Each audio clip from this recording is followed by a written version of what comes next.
volontaires déniés et bafoués, habitants de l'île déserte des droits humains, chers compatriotes, mesdames et messieurs, présents et non présents dans ce stade d'abord ce jour du mois de juillet 2017, je m'adresse à vous. Je vais vous parler, comme toujours, avec une langue dont la racine de tout plantée dans le cœur. Vous aurez droit, je veux dire, vous avez droit à une langue de vérité. Pour cela, sans bouche pour parler et sans les mains pour applaudir, je vous prie de m'écouter ce soir. De mon côté, sans oreilles pour vous entendre, ni les yeux pour vous voir, je vais vous parler. Oui, un dialogue entre lié avec l'impossible. C'est un tel exercice que je vous convie ce soir. Le moment est historique. Demain, vous pourrez dire, nous y étions, nous avons vu et nous avons entendu. Quant à moi, je pourrais dire demain, le PSP a parlé ce jour-là. Nous tenons pour vrai l'assertion selon laquelle un peuple qui refuse de faire l'histoire doit se préparer à la subir.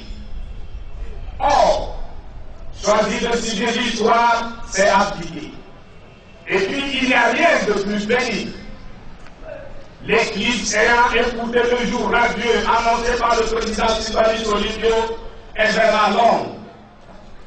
Difficile de vivre une de plus quand on s'attend naturellement au jour automatique et logique après la nuit. Ironie du sort, la longue nuit dont parlait le père de l'indépendance fut même plus brève que la seconde nuit qui en fait dure jusqu'à ce jour. Dites à Sylvanus Olympio que le jour se fait toujours attendre.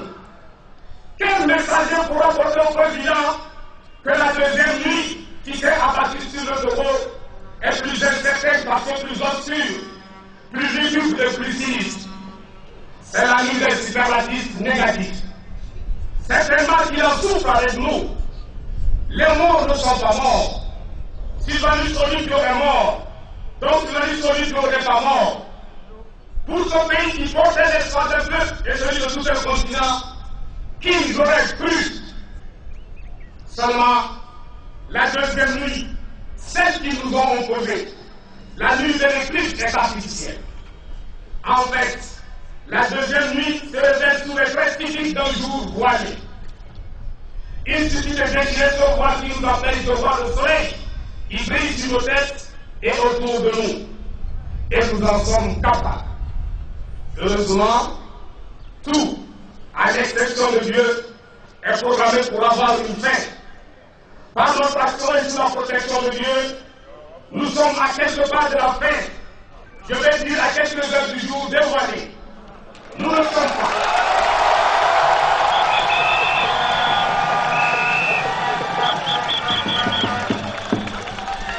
Nous ne sommes pas loin du jour. Et je vois le jour. Je vois ce jour nouveau qui sonnera la fin des privilèges insolents de la minorité qui rappelle ceux de la France d'avant 1789.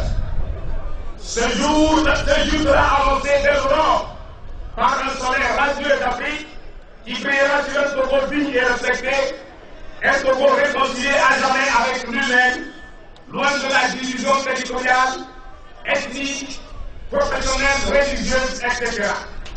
Ce sera la fin du pillage. Ce sera la fin du pillage, la fin d'une des plus vieilles dictatures du continent, la mise à mort définitive du dernier système politique dinosaurien du continent.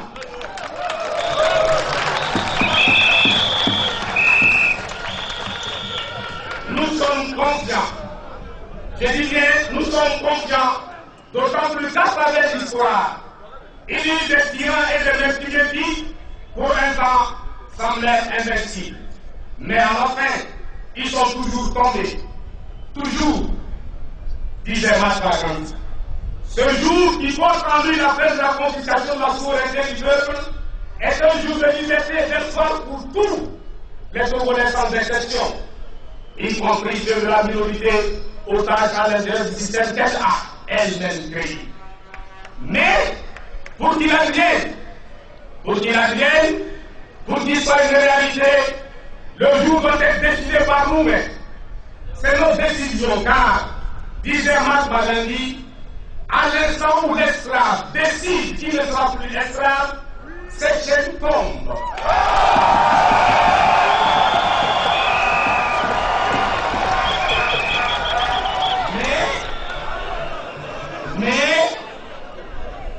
Mais pour qu'il advienne, mais pour être décidé par nous-mêmes, je vais dire, le jour doit être voulu. C'est notre volonté. Je parle de la majorité exclue et à l'espoir assassiné. Alors réveillez-vous.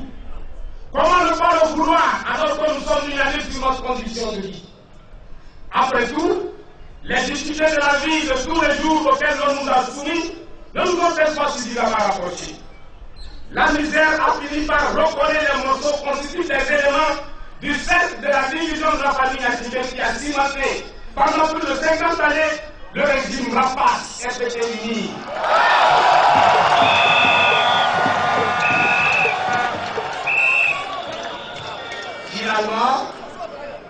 Finalement, sous l'effet conjugué et contre-productif de la misère, des conditions de subsistance et de la lutte permanente pour la survie, ce qui a été divisé par la ruse, la peur et l'argent est en voie de réunification.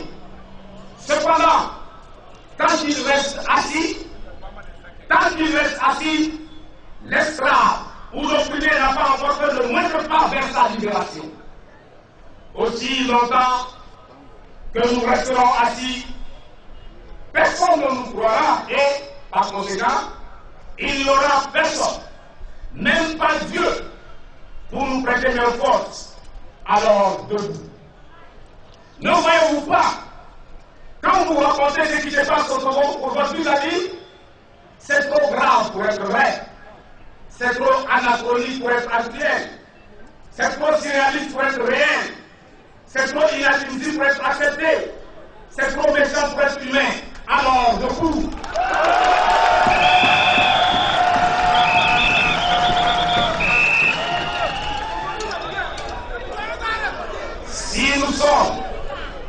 Si nous sommes encore à espérer quelque chose de ce régime, eh bien, nous n'avons rien compris. Ni honte, ni pitié. La minorité veut le pouvoir et tout le pouvoir. Elle veut les richesses de toutes les richesses, les biens de toutes les richesses. Elle veut les richesses et toutes les richesses du pays à nous tous. Dans ces conditions, il est absolument illusoire de croire à une quelconque lueur d'espoir. Le refus d'un projet commun de vie, le rejet du constitutionnalisme et de la tenance politique au profit de la monarchie, la duplicité, la mauvaise foi et le manque de volonté politique du régime sont patents. Que nos coups d'État perpétrés dans le seul pays, Sylvanus Olympio en 1963, Nicolas Dunici en 1967, Grébert Dajo en 1967, Ouattara Famare Najama en 2007, que des élections privatisées au Togo, ceux qui gagnent les élections ne gouvernent pas.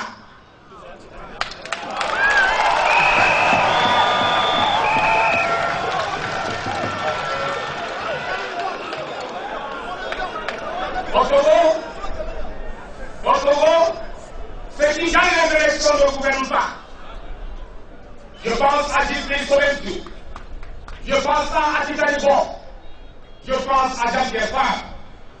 Par contre, ceux qui perdent les élections gouvernent. Je pense à Yalimania Sile, je pense à Yalimania Sile Fort.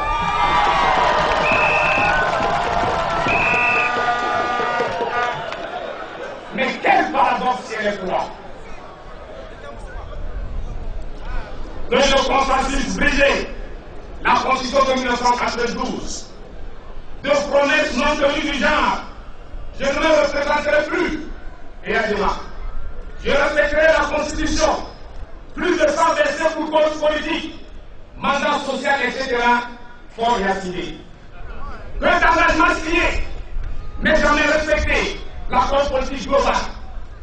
De 1990 à 2017, cela fait 28 ans que les migratoires perdus, que le chantier annoncé n'est jamais entamé sur une voie inachevé. Je pense à la réconciliation nationale démarrée depuis 1963. Je pense aussi à la décentralisation annoncée par une loi de 1998. Je ne m'arrête pas sur la loi récente de désintégration du territoire national sous prétexte de décentralisation. Avec cette loi, la stratégie de division, les diviser pour régner, vient d'être portée à ses limites les plus extrêmes.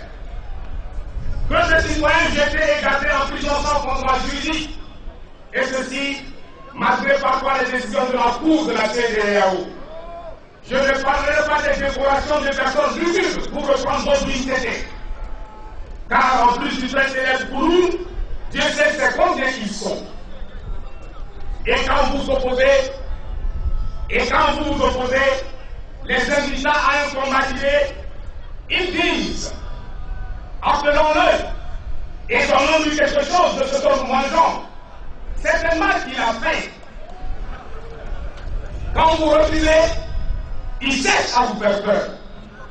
Et quand vous résistez, il cherche à vous éliminer. Voilà le jeu démocratique autour.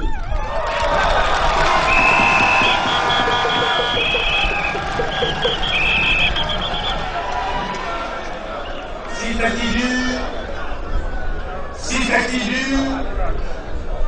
c'est si dur, c'est parce que nous avons affaire à l'État et non au parti, FDP comme parti politique. Le monde entier doit le savoir. Au Togo, les partis politiques de l'opposition ont en face, non pas un parti au pouvoir, mais l'appareil d'État. Nous sommes encore à l'heure du parti étatique, non seulement utilise les ressources publiques, mais aussi embrigade toutes les institutions et l'administration. Sous ce rapport, l'espoir qui continue de nous animer n'est pas raisonnable, ne voyez-vous pas?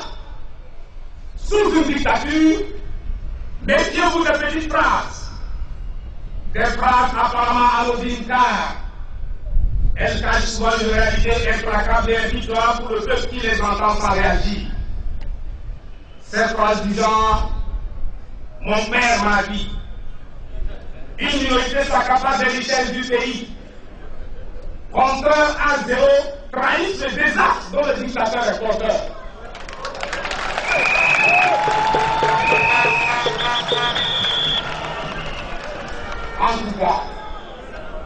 En tout cas, demain, vous ne pourrez pas soutenir ce qu'on vous a caché ces extensions de gouvernance, ou que Christophe Tchaou ne vous a pas alerté. Ils se disent sans doute qu'ils n'ont pas besoin de dissimuler le fouet à un aveu qui s'apprête à flageller. Tenez, je discutais avec un chasseur qui m'a expliqué ceci. Tout groupement de singes est dominé par un mâle. Ce mâle dominant, à l'exclusion de tous les autres membres du groupe, s'arroge tous les privilèges du groupe. Semelle, nourriture, loisirs, etc. Mais au bout d'un certain temps, la jeunesse se révèle contre le mâle dominant. Elle lui conteste ses privilèges et finit par le chasser du groupe. Cette révolution débouche sur une situation de tous les privilèges pour tous. Seulement pour les singes, la démocratie ne joue pas. Un autre mal plus fort va s'imposer à nouveau. Mais il subira le même sort et ainsi de suite.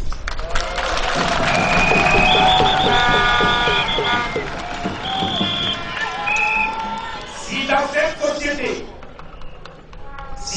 société, la démocratie est toujours brève, c'est parce que les singes ne sont pas capables de se donner des lois.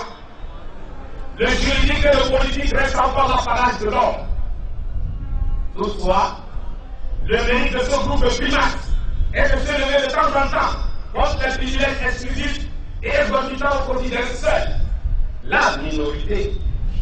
Le moment est venu de dépasser tous les clivages artificiels, de mettre fin au son du peuple, de résister aux préoccupations immédiates qui nous empêchent de nous projeter dans l'avenir. Si nous ne voulons pas un jour nouveau pour nous-mêmes, Comment ne pas le vouloir pour notre pays, le Togo, qui ne mérite pas d'être la risée de tous? Si nous ne voulons pas pour nous-mêmes, si nous ne voulons pas pour nous-mêmes, dur de rester indifférent face à ce qui s'apparente à l'intelligence humaine, au point de fausser la psychologie humaine. Si nous ne le voulons pas pour nous-mêmes, difficile de ne pas le vouloir pour nos enfants. Regardez l'alimentation de nos enfants. Réfléchissez sur notre école. Que dire de ce que nous continuons d'appeler hôpitaux ou centres de santé? La barbarie qui a eu lieu au campus universitaire de Lomé est encore fraîche dans notre mémoire collective.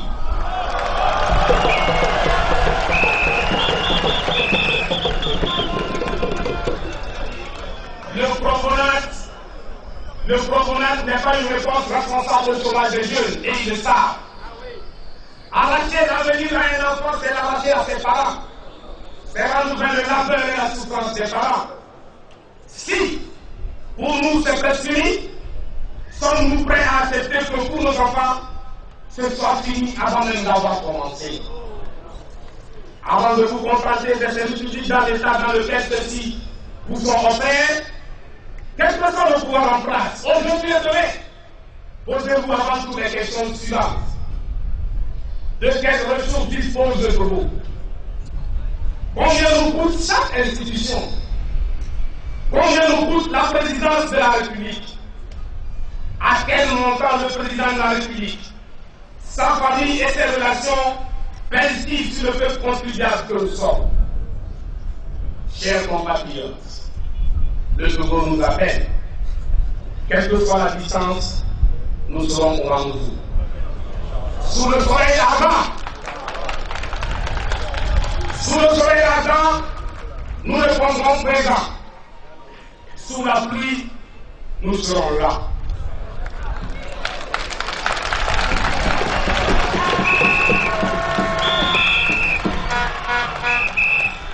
Contre les vagues les plus meurtrières, nous crierons victoire. Contre le vent le plus violent, nous serons impeccables. Dans le feu, nous serons vainqueurs.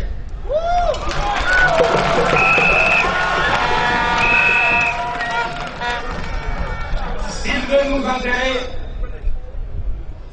nous enterrer, eh bien qu'il nous tue. Nous n'accepterons pas d'être enterrés vivants.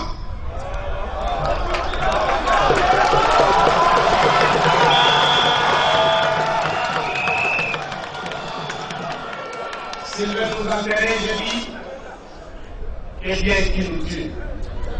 Nous n'accepterons pas d'être enterrés vivants. Mais qu'il sache que, tel Bruxelles, Osiris, nous ressusciterons pour continuer le combat pour sauver la tête de nos amis et l'Afrique de tout tyran.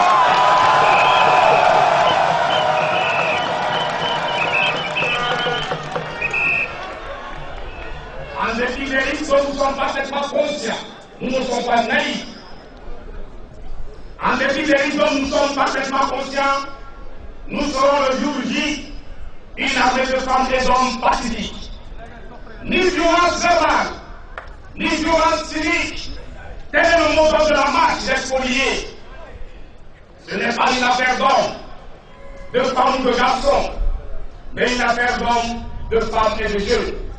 Ce n'est pas une affaire de nommés, d'Anéro, de Chélier, de Palier, d'Apapané, de Chamba, de Bapio, de Mango, de Lapon, etc. Ce n'est pas non plus une affaire d'Élé, de Moba, d'Anna, de Kaché, d'Akoso, de Chamba, de Té, de Mossi, de Naudin, et de sais encore.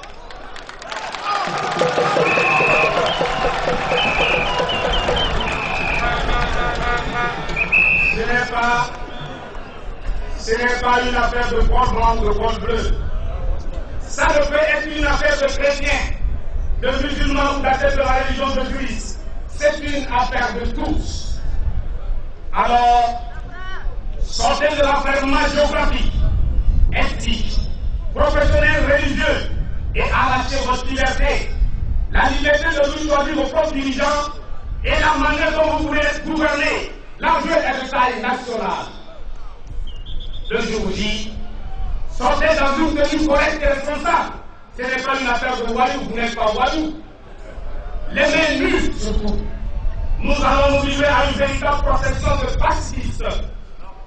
Chacun de nous a dit une raison pour prendre part à la marche pacifique du siècle, devant ouvrir la voie à la reconnexion du Togo, à la seconde près, seconde à laquelle Sylvain Soluble depuis assassiné. Reconnecter le Togo, reconnexion, reconnexion.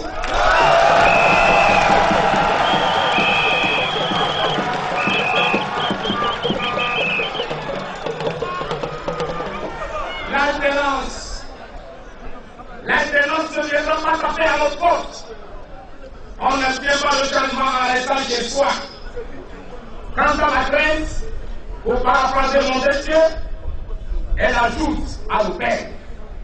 Si vous sortez nombreux,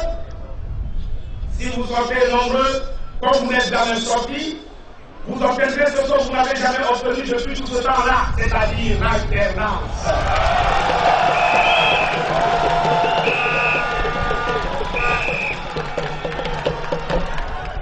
Un public comme celui-ci dans la rue et de façon pacifique, je crois que ça ira. Merci.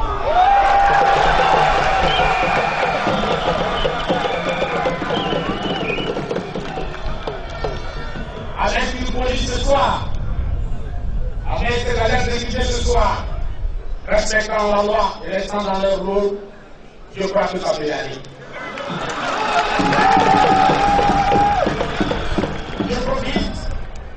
Je profite pour leur dire merci pour cet engagement. C'est votre boulot, il est noble.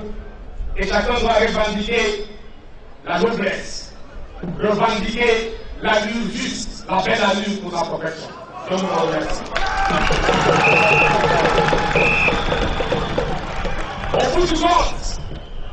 Au bout du compte, ne l'oubliez surtout pas. La victoire sera celle de tous les Congolais sans exception. Ceci est le renouvellement de notre serment pour notre pays, le Togo. La presse a les témoins, merci d'être là. Mais nous ne pouvons le réussir qu'en étant pacifiques, sachant que la victoire obtenue par la violence équivaut à une défaite, car elle est momentanée. Donc, le régime des Unis, tout en étant temporaire, est une défaite, dans la mesure où il est basé sur la violence.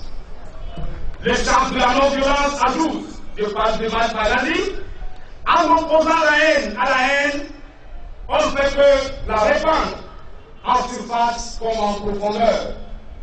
Le sang versé aujourd'hui est une graine de conflit de demain, donc du sang en perspective.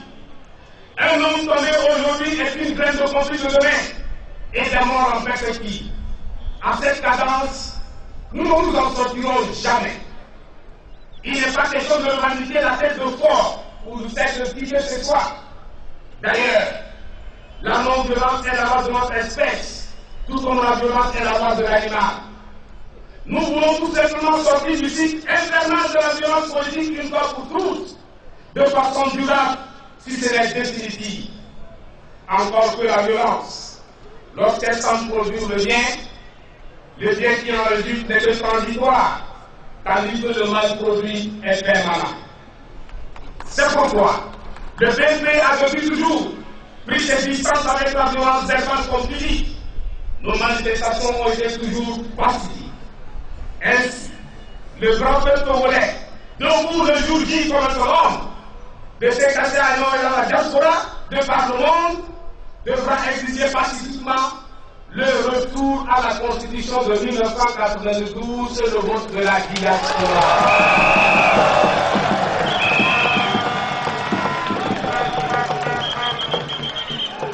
Le retour à la Constitution de 1992 et le vote de la diaspora. Ce sera leur Constitution contre notre Constitution.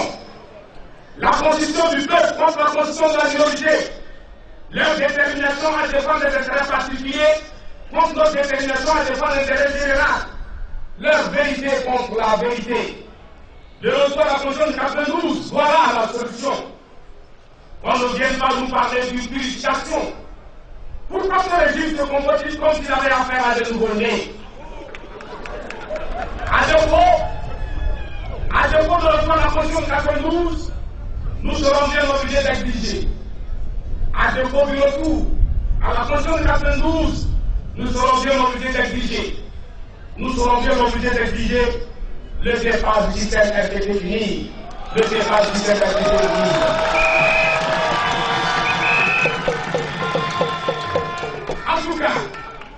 En tout cas, les protagonistes du match de la finale sont bien connus. La majorité contre la minorité. Le peuple contre la minorité. Que le meilleur gagne. Mais le fait plein, s'il vous plaît. Chacun devra rester dans la légalité et dans son rôle. Aux manifestants, pas d'insulte, s'il vous plaît. Pas de casse, parce que si vous cassez, c'est le Togo qui paye, donc c'est nous qui payons.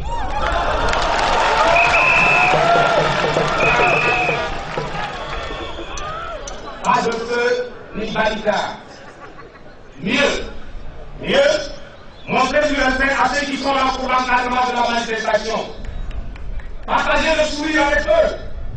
Donnez-leur de l'eau s'ils ont soif. Pourquoi pas?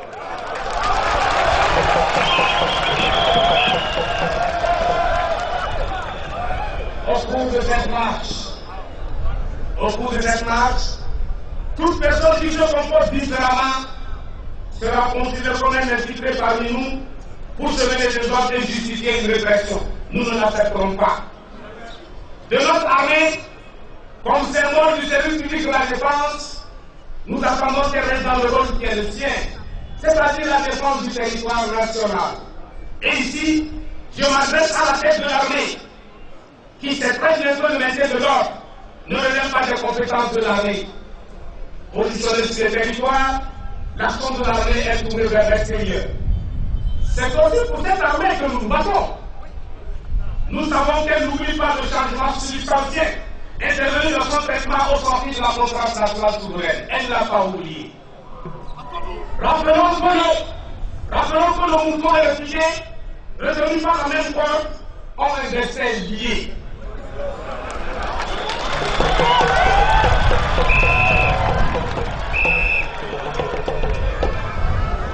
À nos chers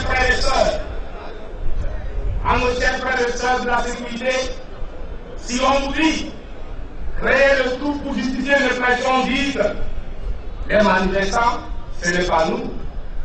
Si on vous demande de frapper les manifestants, répondez. Et le respect de la dignité humaine.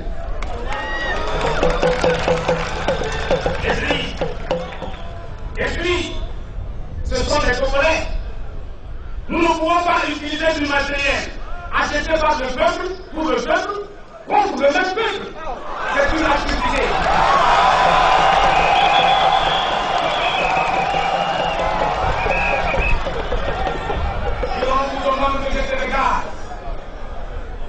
Si on vous demande de jeter le gaz, dites encore, le gaz coûte cher au peuple. Si on vous dit de tirer, dites, ce n'est pas dans la loi. Cela ne fait pas partie de l'encadrement des manifestations pacifiques. L'armée et la sécurité constituent le bouclier du peuple et non de la minorité exploiteuse. Majorité comme minorité arrêtée, majorité comme minorité, nous devons pouvoir compter sur l'armée et sur les forces de sécurité et de l'ordre. Au président de la République fort, nous demandons une lecture dépassée de la déclaration de Chamba. Il est vrai que pour l'instant, le système tient encore. Mais pour encore combien de temps? Cette vérité, Monsieur le Président, votre entourage la connaît. Pourquoi ne vous dites-ils pas la vérité? Cette vérité, vous la connaissez vous-même. Pourquoi ne vous dire la vérité à vous-même?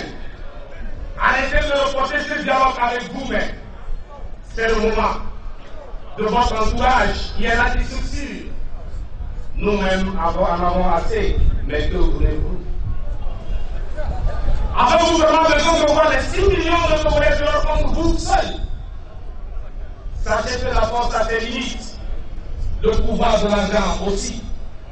Aujourd'hui, nous sommes arrivés à l'extrême extrémité du jusqu'au-boutisme, dans lequel le pouvoir a été unité depuis 1990.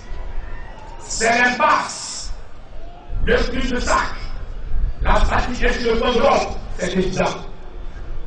Au chef des États membres de la CEDEAO, nous demandons une attention particulière vis-à-vis de la manière dont le président en exercice va montrer l'exemple dans la manière de traiter la question de la liberté de manifestation dans son propre pays.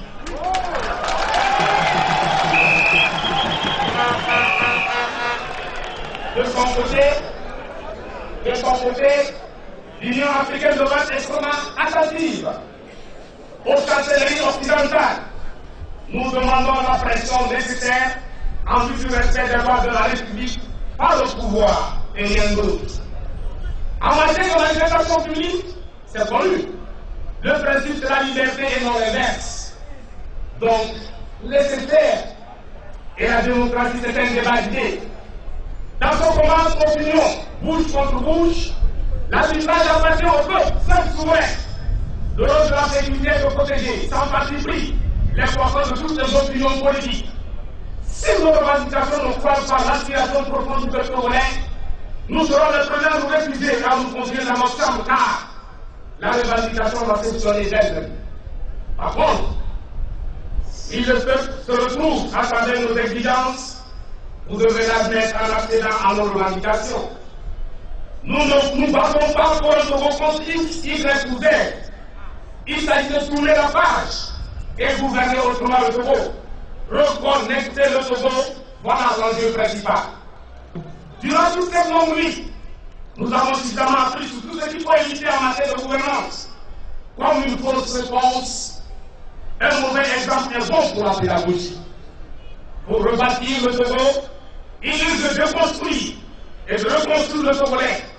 Pour cela, il faut arracher le Togo à la minorité au profit de la majorité et de la minorité.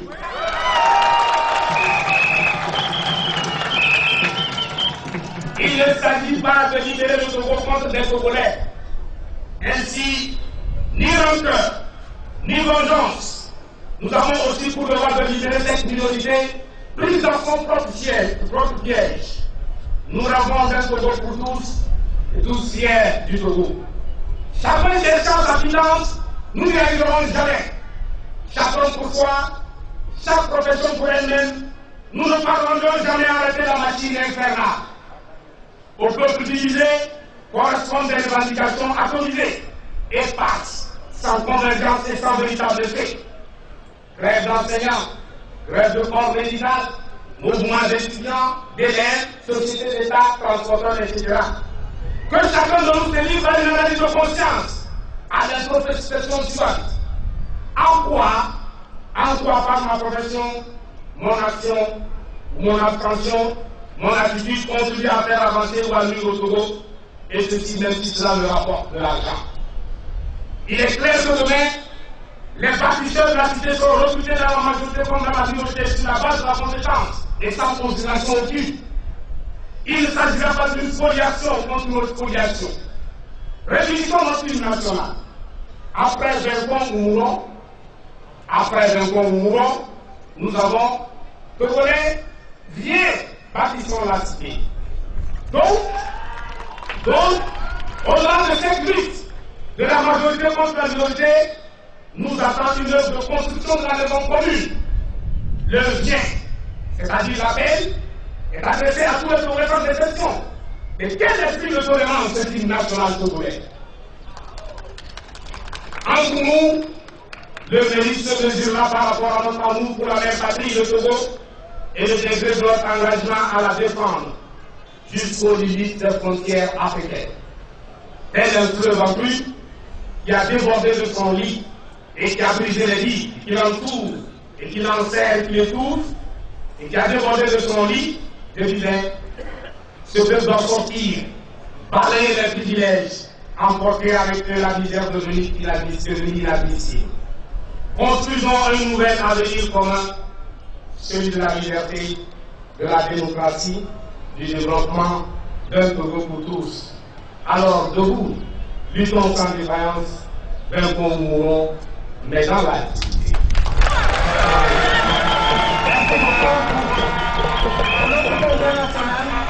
Merci beaucoup.